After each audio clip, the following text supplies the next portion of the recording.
Allahu Akbar, Allahu Akbar, Allahu Akbar, Allahu Akbar, Allahu Akbar, Allahu Akbar, Allahu Akbar, Allahu Akbar, Allahu Akbar, walillahil hamd.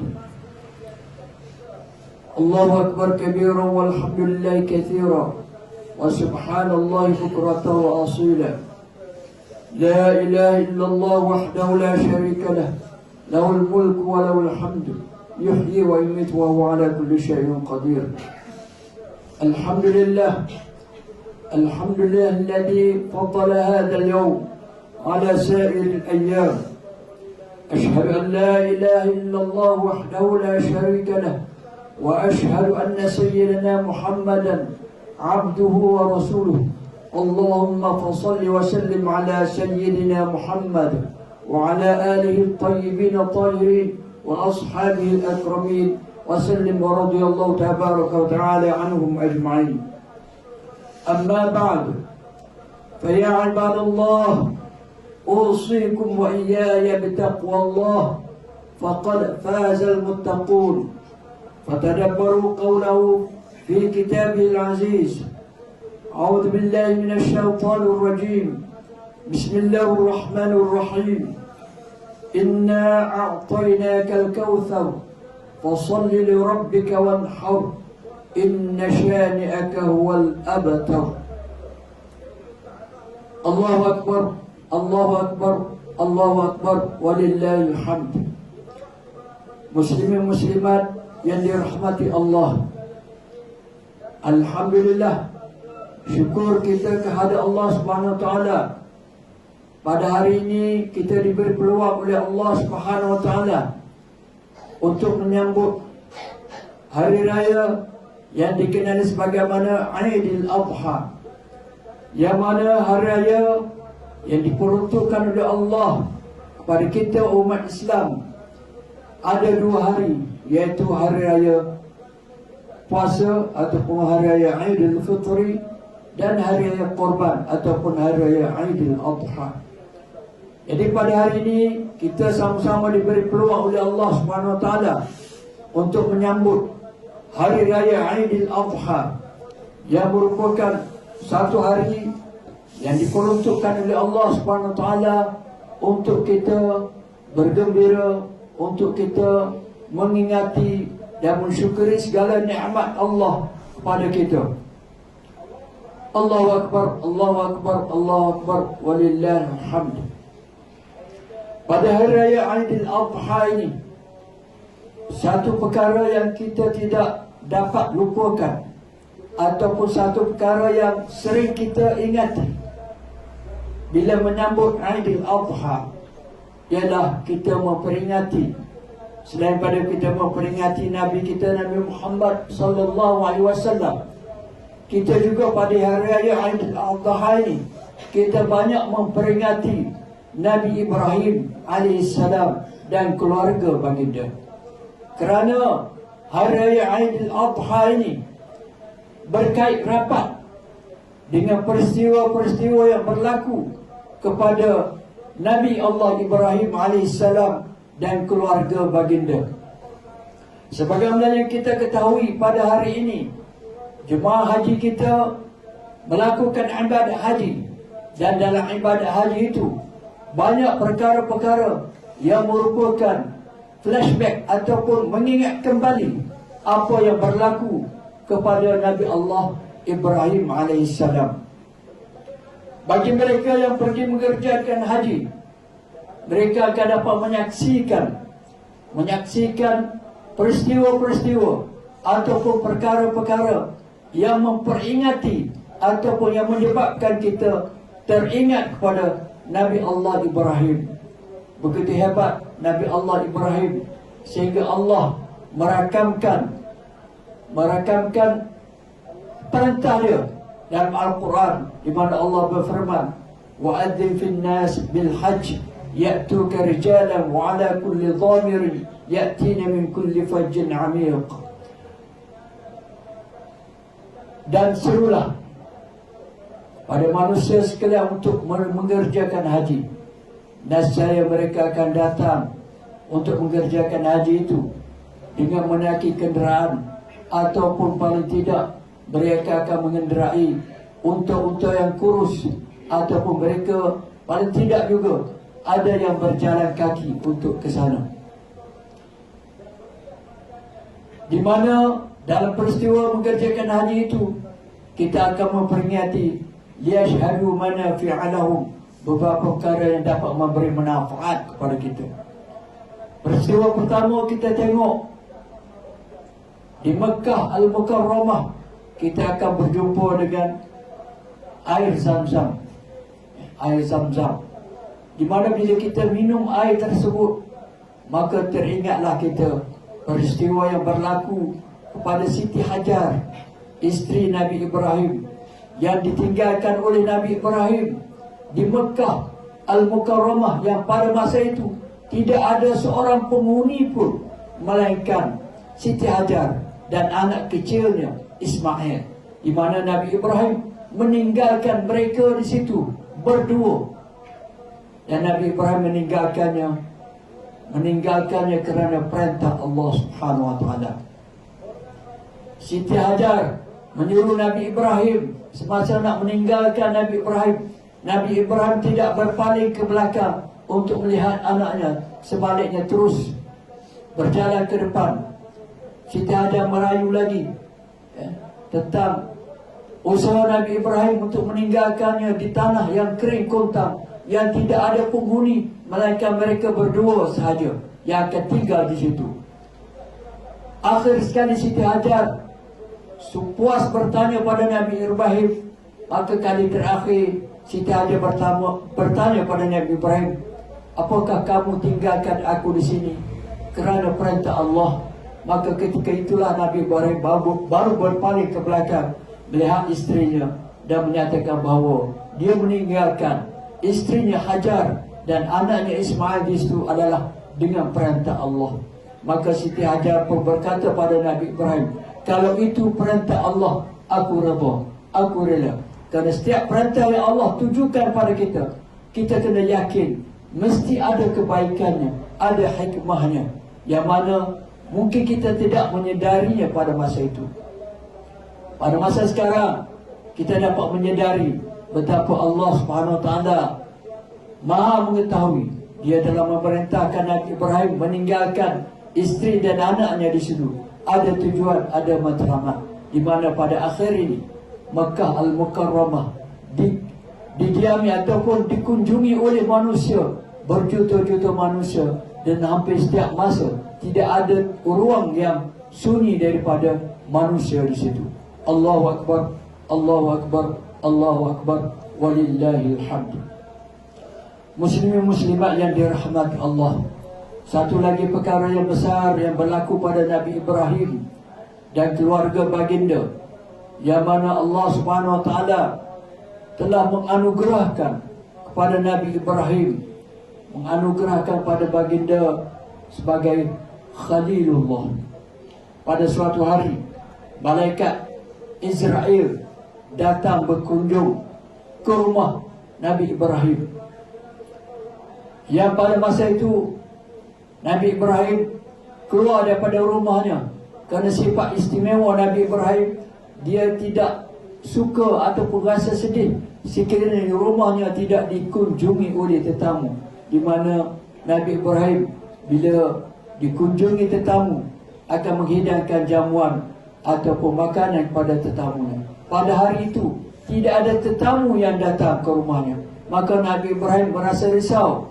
Lalu dia keluar daripada rumahnya untuk mencari orang supaya datang ke rumahnya untuk menjadi tetamunya. Dalam masa Nabi Ibrahim keluar, tiba-tiba Malakul Maut datang ke rumah Nabi Ibrahim. Bila Nabi Ibrahim balik, tengok ada tetamu. Nabi Ibrahim tak sedar bahawa itu adalah Malakul Maut. Lalu Nabi Ibrahim bertanya pada Israel, adakah kamu sudah dapat izin untuk masuk ke rumah aku ini?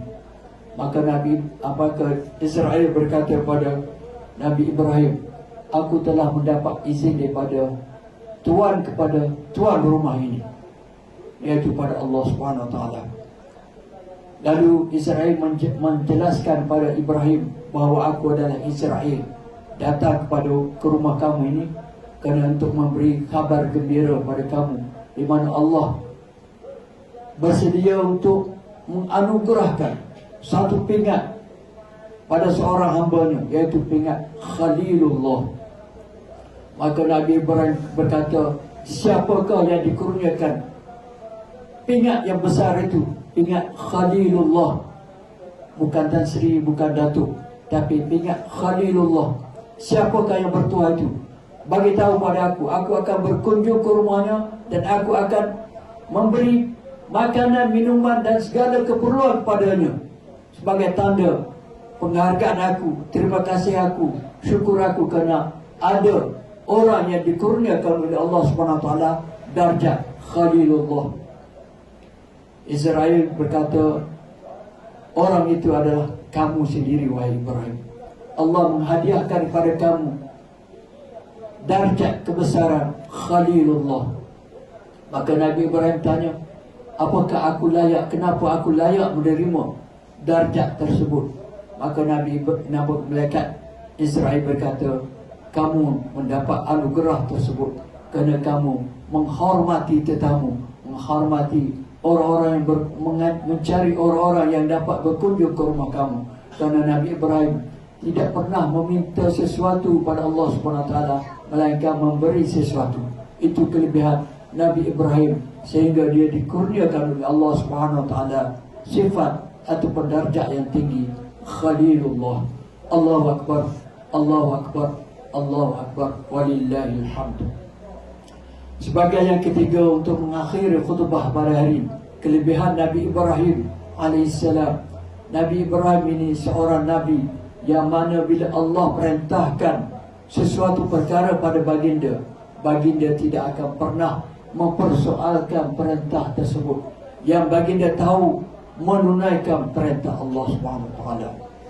Bila Allah memerintahkan Nabi Ibrahim supaya berkhatam, Nabi Ibrahim terus berkhatam tanpa bertanya macam mana cara, apa semua sekali, terus melakukan ibadah tersebut. Bila Nabi Ibrahim diperintahkan oleh Allah supaya menyembelih anaknya Ismail, Nabi Ibrahim terus melakukannya setelah yakin bahawa itu adalah perintah Allah. Pada malam pertama Nabi Ibrahim bermimpi supaya Allah menyembelih Nabi Ismail. Nabi Ibrahim rasa ragu-ragu, rasa adakah ini betul perintah Allah. Tapi akhirnya Nabi Ibrahim bermimpi lagi pada malam 9 Zulhijjah.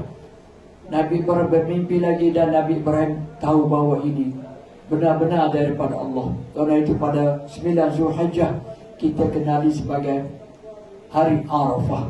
Arafah artinya kenal. Pada hari itulah Nabi Ibrahim kenal bahawa itu adalah perintah daripada Allah.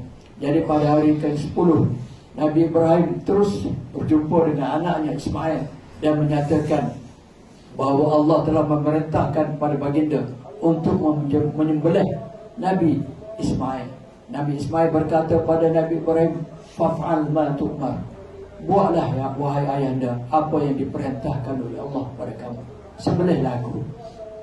Itu kita tengok bagaimana kehebatan keluarga Nabi Ibrahim dalam mematuhi perintah Allah Subhanahu wa taala. Allahu Akbar, Allahu Akbar, Allahu Akbar, walillahil hamd. Muslimin muslimat yang dirahmati Allah, kerana Nabi Ibrahim begitu hebat, begitu besar pengorbanannya, begitu besar pengabdinya kepada Allah Subhanahu wa taala. Karena itulah di antara banyak nabi-nabi yang paling kita sebut, yang paling kita ingat namanya, ataupun kita selalu sebut namanya, selain daripada Nabi kita Nabi Muhammad SAW yang tidak ada tolak bandingnya. Selain daripada itu, yang selalu kita sebut adalah Nabi Ibrahim. Kerana itu dalam tahayat kita ada selawat untuk Nabi Ibrahim AS. Pada Nabi-Nabi lain tidak ada, tapi pada Nabi Ibrahim ada. Kama sallaita ala Ibrahim, kita berselawat pada Nabi Ibrahim. Begitu hebat Nabi Ibrahim AS. Allahu Akbar, Allahu Akbar, Allahu Akbar, walillahil hamd. أقول قولي هذا وأستغفر الله العظيم لي ولكم ولسائر المسلمين والمسلمات والمؤمنين والمؤمنات فاستغفروه إنه هو الغفور الرحيم.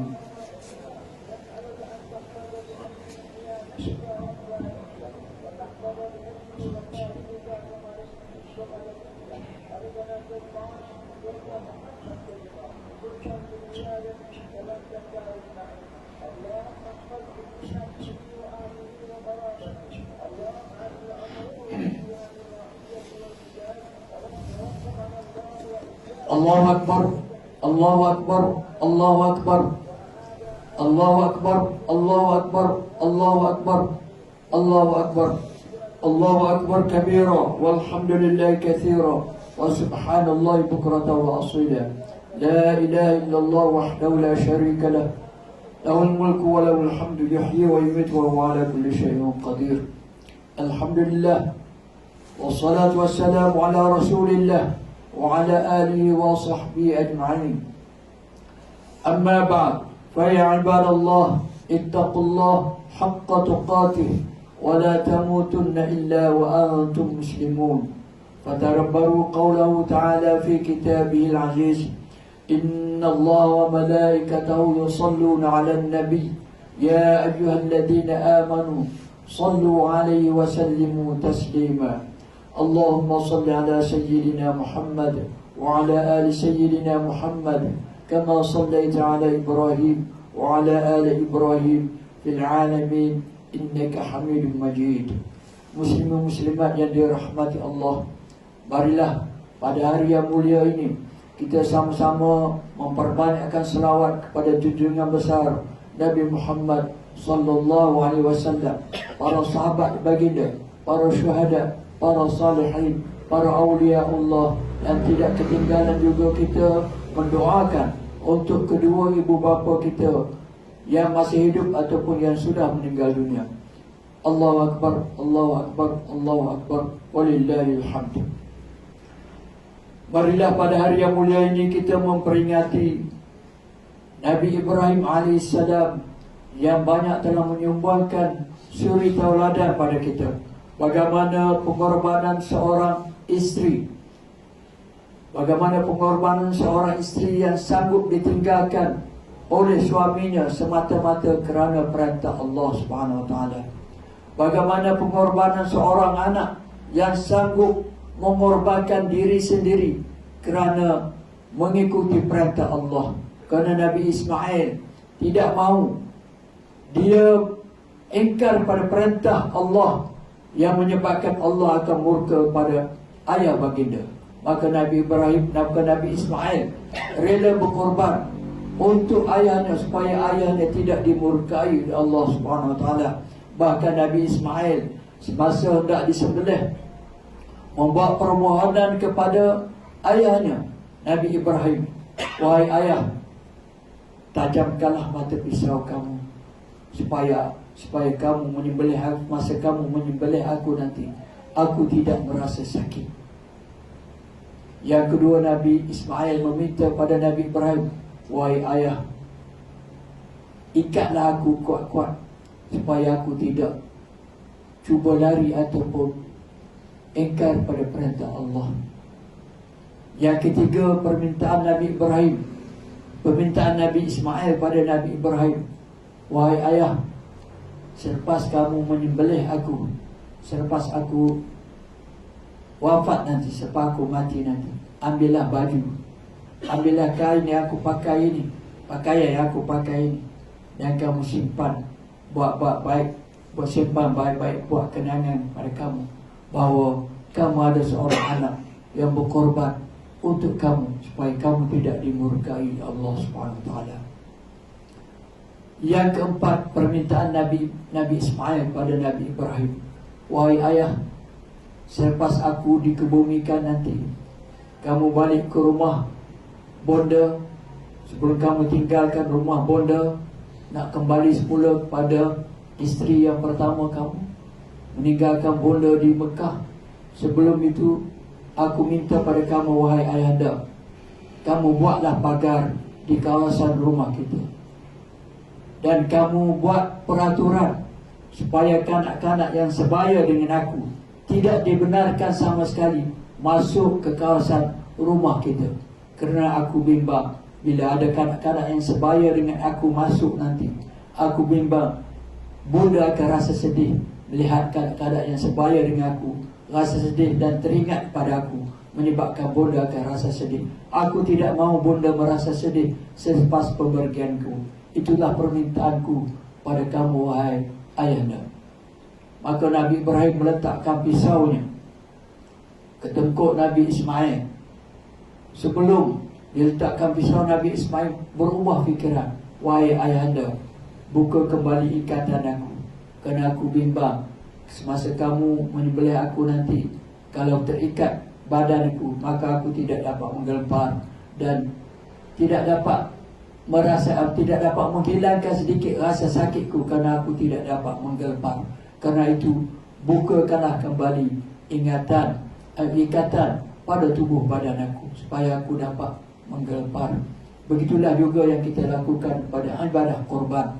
Kita ikat pada mulanya, tapi bila disembelih, kita disunatkan untuk buka kembali ikatan, supaya lembu atau binatang korban kita itu dapat menggelempar dan dapat menghilangkan sedikit rasa sakit kerana dia dapat menggelempar. Allahu Akbar, Allahu Akbar, Allahu Akbar, walillahil hamd. Allahumma ighfir lil muslimin wal muslimat wal mu'minin wal mu'minat al ahya'i minhum wal amwat. Rabbana zalamna anfusana wa in lam taghfir lana wa tarhamna lanakunanna minal khasirin.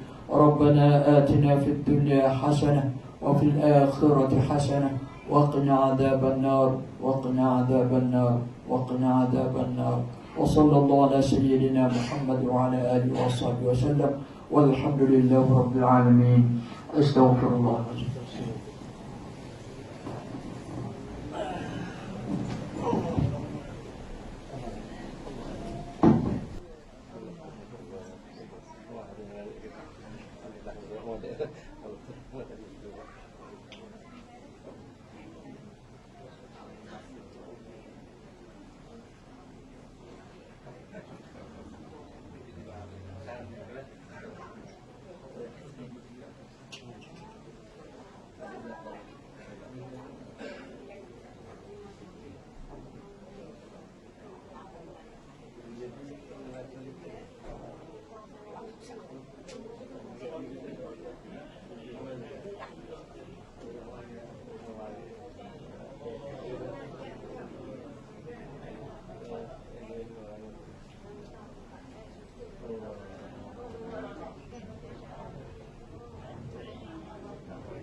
Iya,